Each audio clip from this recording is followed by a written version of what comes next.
Welcome, film fans and viewers. My name is J.R. Andrus with Golden Works Entertainment, and this is the Film Spotlight Podcast, where we talk about movies with people who make them and act in them. Welcome, everybody. Today we have Ashley Coles with us. Ashley is an actress based in Provo, Utah. Vineyard. Close enough. Close. And Ashley and I first met on a film set for a movie called I Be a Witch, which is released now. It came out a year ago. Is that about right? Yes. I didn't know I was going to be tested on that. Yes, there's a quiz afterwards, or during, I mean. Yeah, I think that's what I was told. You know, it's kind of weird because you work on these things so long ago. I know. And then you come and talk about them and they get released and you're like, oh yeah, I did do that. Oh yeah, we did work on that. But that was a fun film set. Talk to me about I Be a Witch. It's a feature-length film, right? It is, yeah. Well, I think the most interesting part is that it didn't start out as being a feature-length film. It was a short film. Well, and before that, it was like a play first, wasn't it? Yeah, it was a one-woman stage play that... Oh, I didn't realize it was one-woman stage play. It was, yeah. Oh, wow. So the actress that plays Anne Foster, so our leading lady, her whole thing was that she wrote and starred in this one-woman stage play. And so Laurie Prescott Hansen did that, and then Matthew and Sherry Julander went to her show, and they were so impressed by it, they're like, we want to turn this into a film. So shot the film, short film, mind you, and then a year later, I get a call that they want to turn it into a feature. So there we go. You gotta love how that works. Hey, come be in this tiny little thing, and oh, by the way, we're gonna make it big now. Yeah, it's fun. Yeah, no, I mean, that's the dream. That's the dream, right? But yeah, tell us a little bit about I Be the Witch. What's it about? I Be Witch is about an accused woman in Salem during the witch trials.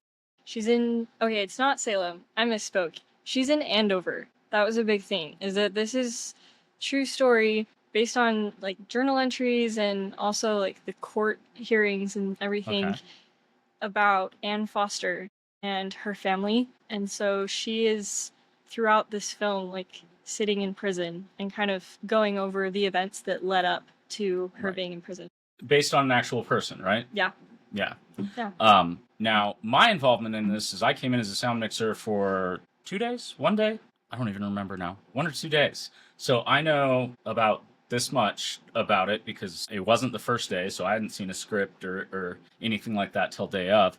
Wow. And so this is kind of fun for me because I've seen the movie, obviously, but I didn't get to hear all of the history about it. I heard a little bit about what Sherry said on set, but obviously she was also acting and helping direct and produce and 20 other things. You know, my time with Sherry was about 5 sentences long, but it was a lot of fun. I wish I'd been able to do more on that particular set, but you know, that's just not how it worked out, how these things often go. But yeah, it was a couple years ago that we did that, and we mostly shot in a garage. Yeah, if I it recall. was a garage, like a shed garage thing. That they built sets in, and it looks like the inside of a cabin. Oh, it At least definitely does, yeah. The days that I was there, I hear it also looked like the inside of some other stuff at times. Yes, a lot of jail-looking things and bedrooms and courthouses and things. Yeah, they did a lot with not a lot of change. A lot of space.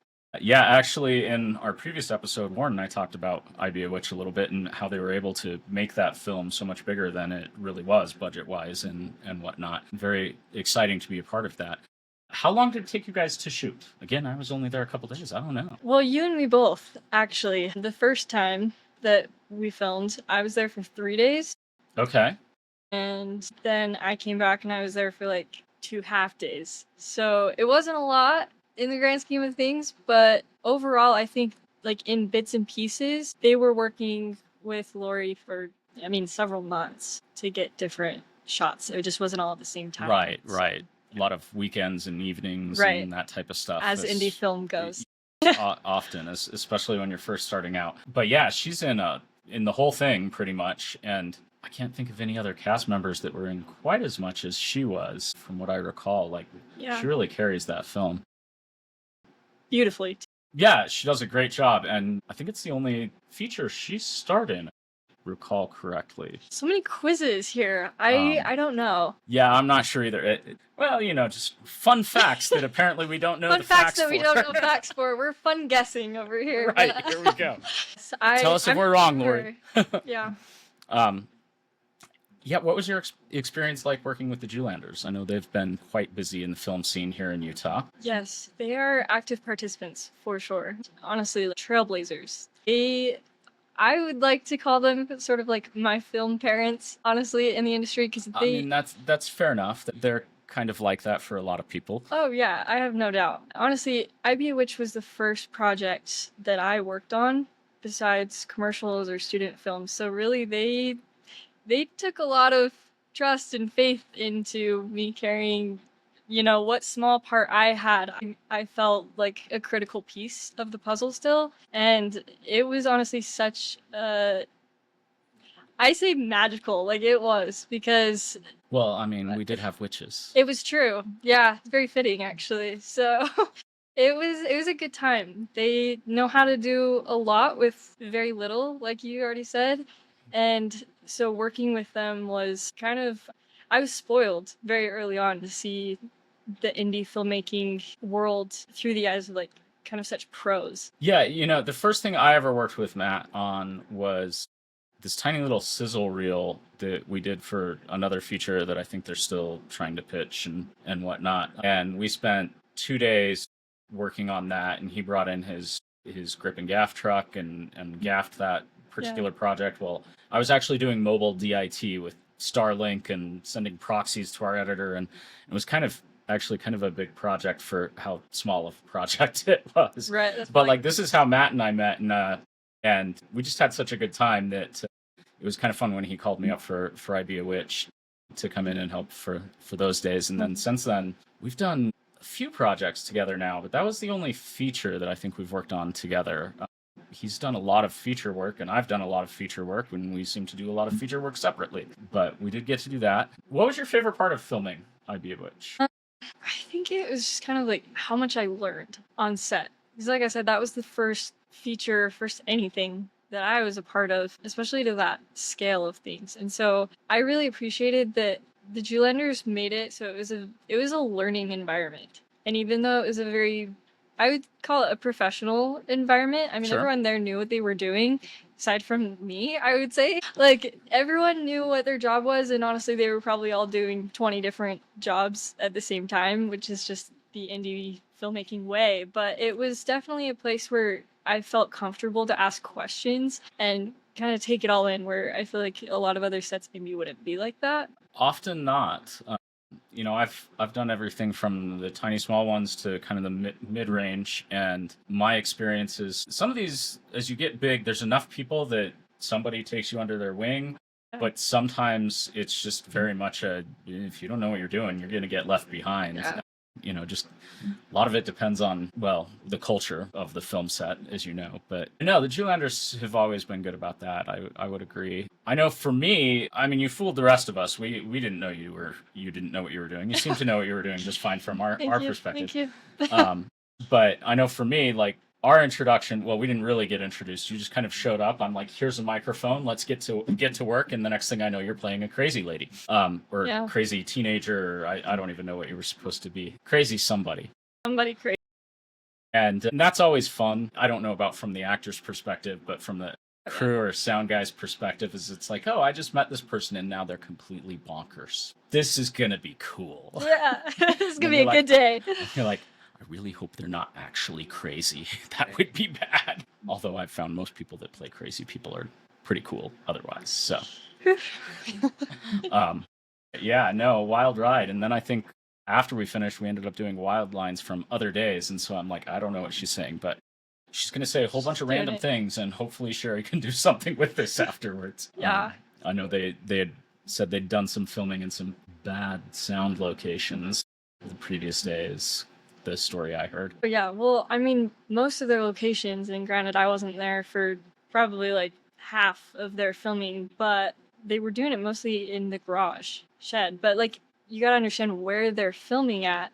They're right by a really busy road, so you get like all of the cars, their noises, and then there's a dog that always knew when the Sound guys camera love was dogs. rolling. Yeah. So I We mean, love dogs. sound speeding, camera rolling, and then it's like dog on cue. Yeah, I had one film that I did. It was one I produced and also sound mixed. And I remember we had this dog barking in the background. And I'm like, you know what? They're not over any lines. It's all good. And then I get into post. And of course, I'm doing post on it as well. Because as we said, 20 jobs. And I get to one spot where there's like one dog bark over the line. And every other take, they said the line differently. And I'm sitting there and I'm like, failure on my production part. I missed the one line that the dog barked over, and now I have to deal with it.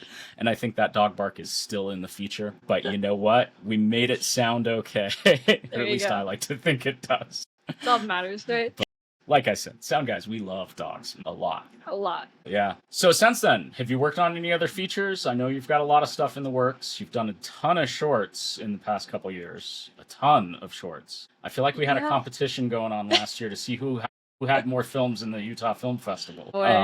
And your count was getting a little dangerous there. You flatter me, but no, shorts, yes. I mean, I was blessed enough to just be a part of several based on going to school at the time. But yeah, so I've done a few other features. I've worked as a stand-in on a feature. Yeah, so that was a huge learning experience. I really you get to be there when everybody says stuff then. Yeah, when you're talent, we send you away first. Yeah, I got to watch a lot more experienced actors than myself, I would say, in the moments, and that was a really neat experience. And just being on such a big set, that's exciting, I guess, when indie is usually not like that. Very often not. Very true. I mean, I know of at least one other feature you were in because I produced it, The Dead of Night. Yes. Hopefully coming out soon-ish, as in within the next year. But we definitely didn't have any stand-ins. I think our stand-ins were, us. PAs, actors, which is often how it works in the indie world. But yeah, so that's cool. Anything else that you know is coming out soon? Soon? I don't know about soon, but I just had a short film that came out on Living Scriptures Plus called Uprooted. And that one... I've heard of that one. You heard of that one? It's almost like you were there for a couple days or something. I think we filmed 3 days. Yes. And somehow I got out of doing sound on that one and did DIT instead. That one was fun. Also with the Jewlanders. Yeah, you work with who you know and love and trust, and they Very just much fit the bill every time. So that one was an interesting little beast to take on. I would imagine, because not only did you act in it, but you also wrote it. I did write it. Did you have any help? Not on the writing end of it. I did have a lot of help on the producing side of things. I did produce it with Sherry, and then Matthew was kind enough to direct. And so, yeah, I had a lot of help throughout that process. But the writing, that was just the grueling me and the laptop. Yeah, it was fun. And I know this because I write so much, as in none at all. It's one of the few things that I'm like, no, we'll leave that up to actual professionals. You can do it. Yeah, writing. You want me to tear apart your script? Absolutely, I am there. I will tell you everything that's wrong with it and more. And, I'm sure. But actual writing, I'm the guy that can't decide on anything. I sit down to write, and it's like, okay, there's a million decisions that don't actually matter, and those are the decisions I can't make. So who's the lead going to be? Is it going to be male or female? Are they going to be old or young? I don't know. So many options. Have options. You just need to pick one, Rob. Yeah. True. I don't know why, but for some reason that's so hard for me. So writing becomes very difficult. I get it, yeah. But that's all right. I've got enough on my plate, especially handling delivery and all of that fun part of films. It takes up a lot of my time. So we let Brandon handle a lot of the writing for us and rely on other writers to get through. But yeah, talk a little bit about Uprooted then. We spent 3 days. I feel like I'm talking. I'm like, I was there. I'm going to tell you all about it. You are. But no, you tell us. Go ahead. Yeah, 3 days. Well, what's it about? I guess it's about a couple who are preparing for their long-awaited baby, and in them preparing for this child, they actually end up meeting a troubled teen who they end up taking under their wing, and it's kind of about their process in helping each other heal. I think my most memorable part of that movie is watching Lenny Uto play an old drunk. I don't know why that just makes me feel so happy inside, but Yeah. it does. Oh, He's same. amazing at it. And I just remember on set, Lenny, this big, huge teddy bear of a guy, is all bubbly and happy. And then he's like, I just need another soda, because he had to belch. And so Yeah. just like downing whatever with carbonation in it he can. And then we start rolling. He lets out a huge belch and becomes scary. Like, whoa. What So happened true. to Lenny? Like, he's gone. Lenny's gone, guys. We lost him. Yeah. Well, the funny thing is that wasn't in the script for him to like belch at certain points. He just came and he's like, I'm gonna do this. And I was like, you better do that. That is fully Lenny. Absolutely. So good though. It was absolutely brilliant. And did we had Nick Matthews in that one as well, didn't we? Yes, we had Nick. Funny story. I feel like I'm telling a lot of stories when we need you to tell some stories too. But the last project I worked on with Lenny also had Nick Matthews in it. Really? Yes, and it was quite funny because it was a project called Revelations that Tanya Price produced, and they were both playing cops. And so you don't notice on camera how ridiculously huge these guys are. Ah. Because Lenny is like 9 feet tall, I Oh, swear. yeah. I mean, I don't even know how tall he is, 6'2" Very or something. tall, though. And Nick is, like Quite. about the same. Yeah. Very tall, skinny guy. And so they should be these huge, imposing cops. But the guy that they're arresting in the show is RMD out of Nigeria. And he's also like 6'2". And so like in comparison, and so you watch the film and it's just like, oh, there's a couple of cops arresting this guy. Right. It's like when not a it's big like, deal. no, there are 3 giants on the screen and nobody notices. Oh my gosh. Yeah. I believe it. But yeah.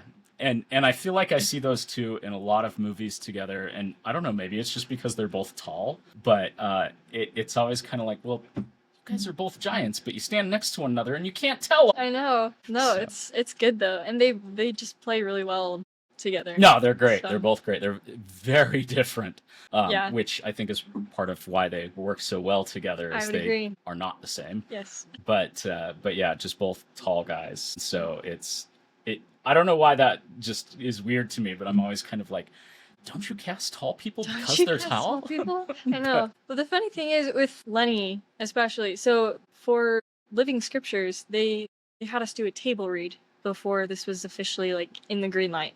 And most of the cast was the same for that table read and then in the final product. And pretty much the only person that we didn't have at that table read was Lenny. And it's not because we didn't want him, it's because we didn't know who we wanted. And I was kind of coming up to nothing. So I was like, yeah, we need someone who's pretty intimidating, And I just couldn't rack my brain to think about it. And it was the Zealanders who came up with, they're like, well, what about Lenny?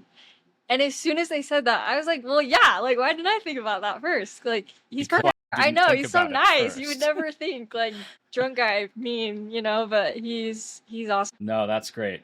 Lenny's wonderful. He's a great actor. And I do think he gets countercast quite a bit, playing these imposing, mean people quite a bit, when he is nothing like that. Which, we were talking about Charla Bokikio the other day, and Charla is kind of the same way. Like, I don't know how much you've worked with Charla, but Charla is one of the best villains ever seen. I know. Scary. Yeah. But she's just so nice in person. You would never guess. Really? You villain? You? Villain. And it's not like you look at her and go like, oh yeah, she looks like a villain. No, not at all.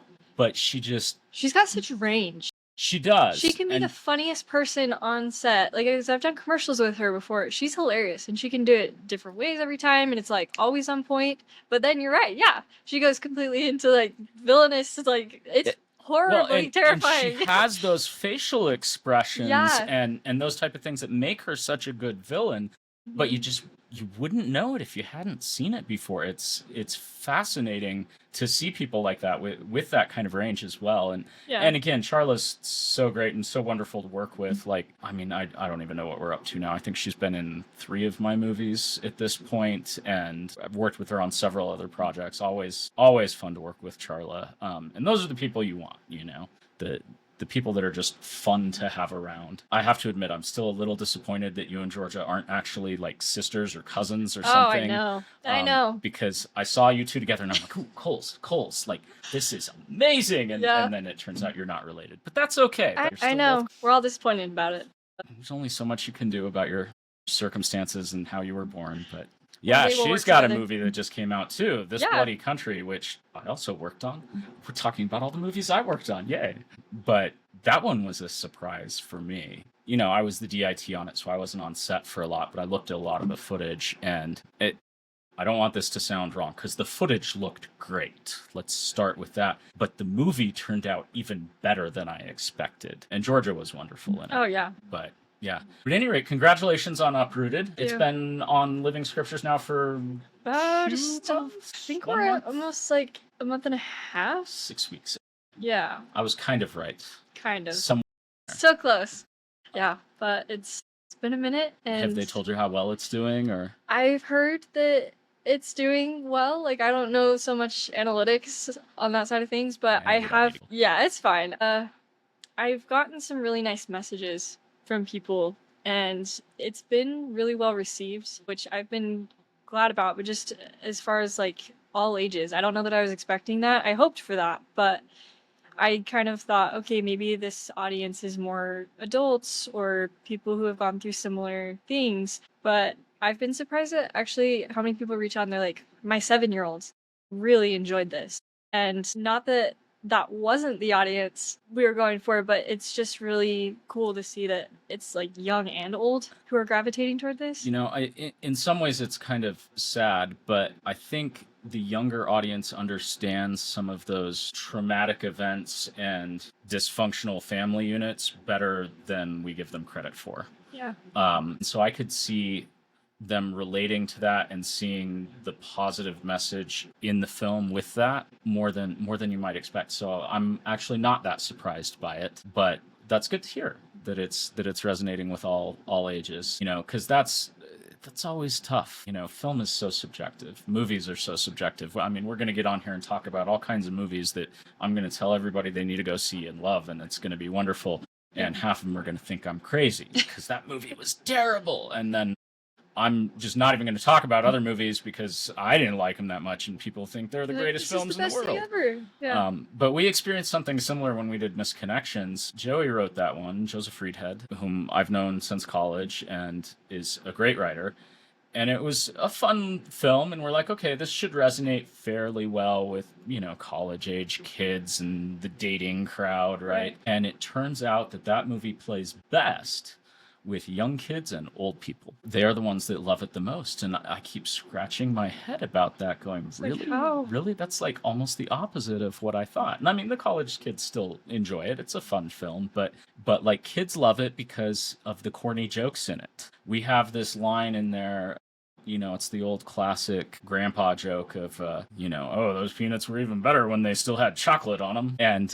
And it's a stupid little joke, but kids love it. They all laugh at that point, and so do all the grandpas. Because they're the ones telling them, yeah. So it's kind of a weird thing. You think you're making a movie for one group of people, and if you do it well, they enjoy it, but it ends up being a different group that loves it even more, which is fascinating. But it's good to hear that Uprooted is doing well.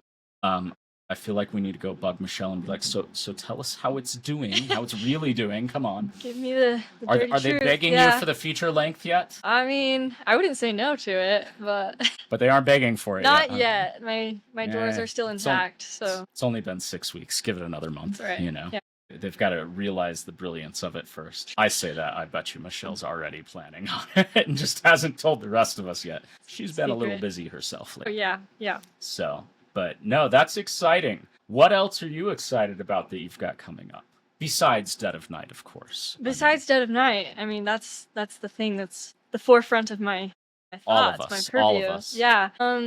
I have a short film script that I just finished up, and that was kind of my way of participating and submitting for the upcoming festivals. I actually feel bad. This is the first year in a couple of years, in a little while, that I do not have anything that I've produced going into the festival. We didn't even submit because Dead of Night won't be ready in time. The deadline is today. Yeah. Dang it. Now they know when I've recorded this podcast, and you'll realize that it's coming out way later. But cut it out. Cut it out. There we go.